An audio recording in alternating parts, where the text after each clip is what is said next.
ભારતીય વિદેશ સચિવ વિક્રમ મિસ્ત્રીએ યુરોપિયન સંઘ દ્વારા રશિયન તેલ પર લાગુ પાડવામાં આવેલા કડક પ્રતિબંધો અંગે સ્પષ્ટ અને કડક સ્થાન અપાવ્યું. ભારતીય વિદેશ સચિવ વિક્રમ મિસ્ત્રીએ જણાવ્યું કે યુરોપની સમસ્યાઓ માત્ર યુરોપ માટે છે અને વિશ્વના અન્ય વિસ્તારોને પણ તેમના પોતાના જીવન ઉપયોગી પ્રશ્નોનો સામનો છે, જેમાં ઉર્જાની સુવિધા અને સાપ લાગતા બધી જગ્યા માટે મહત્વપૂર્ણ છે. વિદેશ સચિવ ઉલ્લેખ કર્યો કે યુરોપની સુરક્ષા સમસ્યાઓ સાચવવી જોઈએ, પરંતુ સમાન અને ન્યાયી દ્રષ્ટિકોણથી. તેમણે યુરોપીય સંઘના પ્રતિબંધો વિરુદ્ધ ડબલ સ્ટાન્ડર્ડ ન આપવાના મંતવ્યો પણ વ્યક્ત કર્યા. રશિયન ક્રૂડથી બનાવેલ ઇંધણના નિર્બાધિત આયાત પર પ્રતિબંધ યુરોપ માટે મહત્વપૂર્ણ મુકામ હોઈ શકે, પણ ભારત જેવા દેશો માટે આર્થિક અને ઉર્જા સુરક્ષા માટે ભારે પડકાર છે. ભારતીય સરકાર માટે ઉર્જા સલામતી સર્વોચ્ચ પ્રાથમિકતા છે અને જરૂરી તહેવારો કરવામાં આવશે, તેનું પુનરાવર્તન કર્યું. આ દરમિયાન યુરોપીય સંઘ દ્વારા રશિયન તેલ પર 18મા પેકેજના પ્રતિબંધો હેઠળ ઇંધણની કિંમત કાપવાની રોકડ નિયંત્રણો અને બેદરકારી તેમજ આ દબાણ હેઠળ આવેલા ભારતીય રિફાઇનરી પર પણ પ્રતિબંધો મૂકવામાં આવ્યા.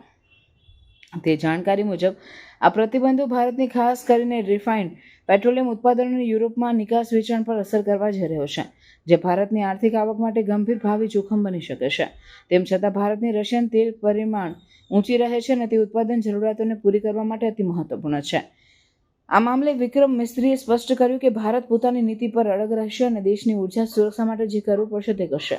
તેઓએ પશ્ચિમ દેશોને આ મુદ્દાઓ પર તટસ્થ અને સમતુલ દ્રષ્ટિ અપનાવવાની અપીલ કરી છે. ઉપસંહાર રૂપે ભારત યુરોપીય સંઘના પ્રતિબંધોને દબાણ તરીકે નહીં જોઈ, પણ એક વૈશ્વિક ઉર્જા સંકટ અને સ્ત્રોતોની વ્યવહારિકતાઓ વચ્ચે સંતુલન રાખવાનું મહત્વ સમજ્યું છે. In any case, we have made very clear our view with regard to secondary sanctions.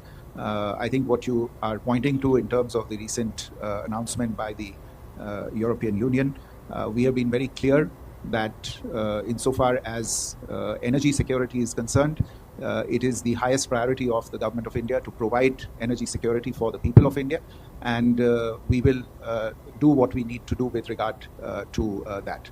On energy related issues itself also, as we have said previously, it is important not to have double standards and to have a clear-eyed perception of what the global situation is insofar as the broader energy market is concerned, and where the providers of energy goods are located and where they're going to come from, and who needs energy at what point in time. I think these matters are not appreciated sufficiently. We do understand that there is an important and a serious security issue that is confronting Europe, but the rest of the world is also there and is also dealing with issues that are existential for the rest of the world.